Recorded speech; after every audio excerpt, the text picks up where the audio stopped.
سلام عليكم. كنت محتاج 9 ماتشات، دلوقتي مش محتاج غير 9 نقاط بس. خش بالانترو.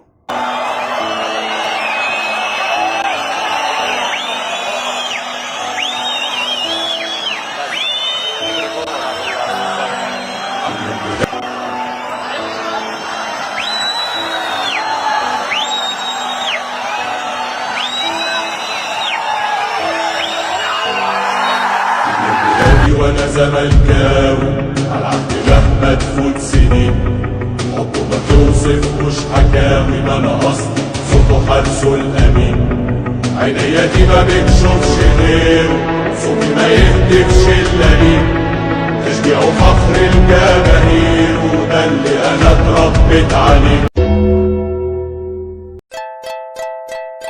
مباراة رايقة بكل بساطة، 3 نقط. فيريرا هو المدرب، مبروك عليك كسبت. خلاص مش محتاجة، عندك مدرب اسمه فيريرا، مبروك عليك كسبت. مش محتاجين نقول حاجة تاني. 20 من 10 لو فيه 20 من 10. اتكلم يالا عدل يالا. اتكلم يالا عدل يالا. مليون من المليون ياض. ده فريرة يا ابني. عواد نظرا لضعف هجوم الجونة وفريق الجونة عامة فلم يختبر تقريبا، فخارج التقييم النهاردة.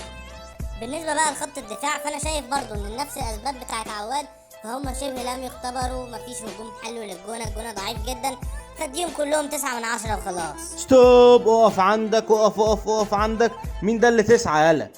يا ابني في عرضية لحمزة المسلوسي لعبها في الدقيقة 54 والجزيري الرأسية ولكن فوق العارضة، فدي تميزه. انا متفق معاك، باقي المدافعين 9 ماشي، مفيش هجوم قوي للجونة اصلا، ولكن بقى ايه حمزة المسلوسي العرضية دي تروح هدر يعني، ولا نعمل ايه؟ 10 من 10. برافو عليك. سيد عبد الله نيمار، ايه الجمال بتاع الهدف والاسيست ده؟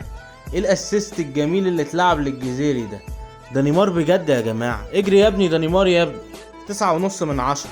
نيمار ملوش حل الصراحة، اديله 9.5 برضو من 10.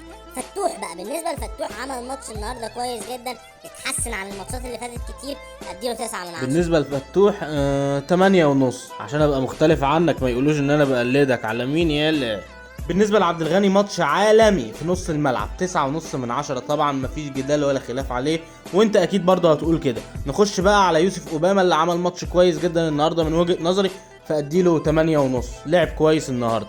يوسف اوباما اتحسن شوية، 7 من 10.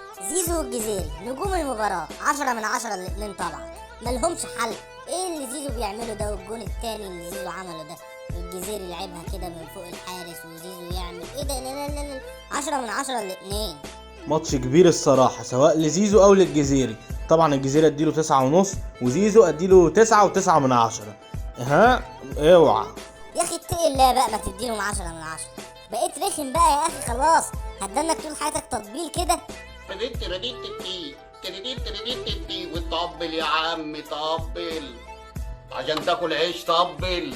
عاشور ملوش حل، بقى احسن نص ملعب في مصر خلاص.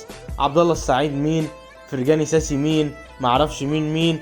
هو امام عاشور، ومعرفش ايه الطرد الغريب واللي حصل ده. امام عاشور خلاص الفيديو خلص. هقول ايه تاني؟ بتكلم عن لاعب زي امام عاشور هيبقى ليا نفسي اتكلم عن الكرة تاني. بيقولك الكبير قوي، بيقولك طعم التفاحة بعد الشوكولاتة ماسخ ما ينفع. خلاص امام عاشور يا ابني، خلص الفيديو. البدلاء كلهم كويسين وحلوين ومية مية، الا رؤى يقل سنة بس كويس برضو. كسبنا خلاص ان شاء الله ابطال الدوري. خلصت الحكاية. مبروك عليكم يا زملكاوية. برافو عليك.